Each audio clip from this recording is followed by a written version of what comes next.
Hey guys, what's up? So today we're talking about PlayStation Neo. So if you guys don't know, I'm pretty sure everyone knows about this by now. The PlayStation Neo, kind of next PlayStation 4K, the specs were leaked. So things like the GPU, CPU, RAM, things like that was shown of, well, what is this new PlayStation gonna do? And what it seems like, it is basically like releasing another PlayStation. So this is basically like the PlayStation 5. Essentially, it doubles the power of the GPU. The CPU is a 24% increase, and the memory is just increased by a little bit. So one thing I will say right off the bat, that a lot of people are saying is this thing isn't going to be capable of 4K natively for video games. Straight up, I'm going to put that out right now. If you think that you're going to buy this thing, put on your 4K TV, and it's going to be played natively, don't. We're completely get rid of that opinion right now, because it is every game that is going to be played in 4K is going to be upscaled. The current configuration they have is nowhere near powerful to even play at 4K, let alone some of the lower end hardware in PC right now. Like, let's say like a GTX 970. That's one of the, I would say, like mid-range cards right now. Because there's the 950, 960, 970, and then 980. So 970 is a little bit above, I guess, the medium end. And this thing doesn't even come anywhere close to a 970. And 970 isn't even capable of 4K.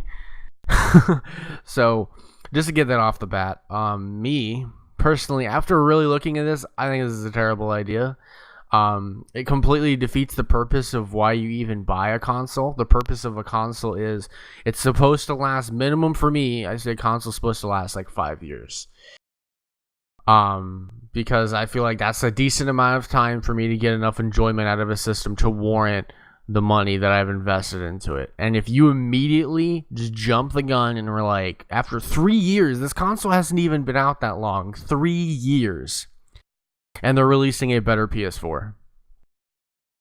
Like, this is literally a slap in the face to every single person that has bought a PlayStation 4. Every single person that has ever bought a PlayStation 4 for $499, say in 2013 when I bought mine, you know what I could have done? I could have just invested in my computer. If Sony, if this is your plan to every 3 years, 4 years or so, you release a brand new PlayStation, you know what I'm going to do? I'm going to sell my PS4 and only invest in my computer. Because in the end, what's the point in even owning a console if you're spending near the same amount of money as a PC? If every 3 years you're upgrading your hardware, what is the point? Like, I could invest in a computer, I can get cheaper games, and if I ever really wanted to upgrade, like say the PlayStation 4K coming out, it gets an upgrade. I'll be like, oh, maybe it's time to upgrade my graphics card, and I upgrade to a 980 Ti. And I can actually play in native 4K, unlike the PlayStation 4K. This is possibly the stupidest thing Sony could have done going into this. It is a really dumb idea. Who is this for? Like, who is this new PlayStation 4? Honestly, who wants to buy this thing? There's nothing wrong with the current PlayStation right now. Everyone seems pretty pleased with how the graphics are looking, at least as consumers. I do know there's several critics that aren't happy with it. But who is this console for? How are they going to sell this? How are you going to tell people that the current console you have right now you don't need? You need to get the new one in order to sell it, and at the same time, don't discourage your current customers that bought one. There's no way to do it. I'm sorry, this is one of the worst ideas I think they've ever had.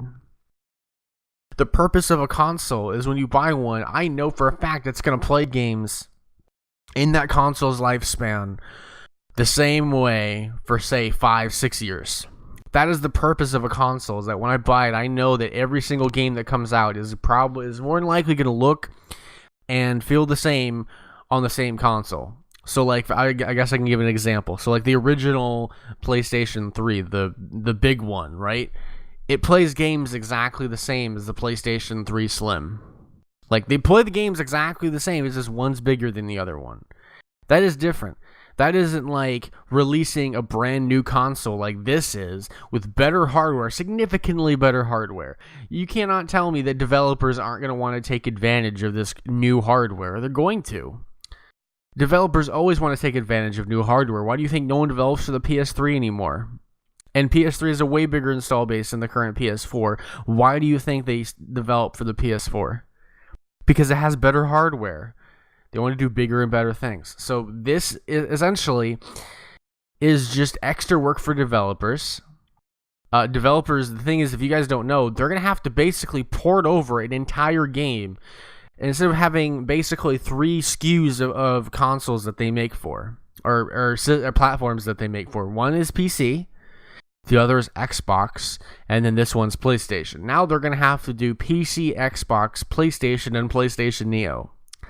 So it's going to make developers have to do significantly more work. It's going to be a lot of people don't understand, but when you port things over like that, like, it is not easy. It's not something you can just flip a switch and immediately everything works. You have to develop around that hardware, and it takes time. Who is this for?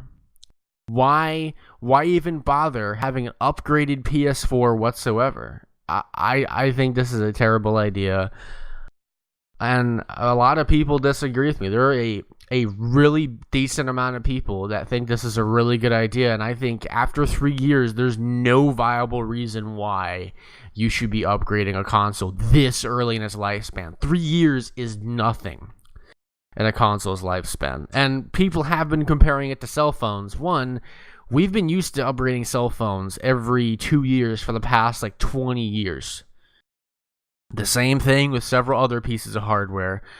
It's different when we've been doing things the same way, like let's say every 5 years or so. That was kind of the base limit or so for consoles. Every 5 or 6 years you'd get a new console, and sometimes it would be 10 years. And all of a sudden you're telling people now it's every 3 years? What's the purpose of even owning a console at this point?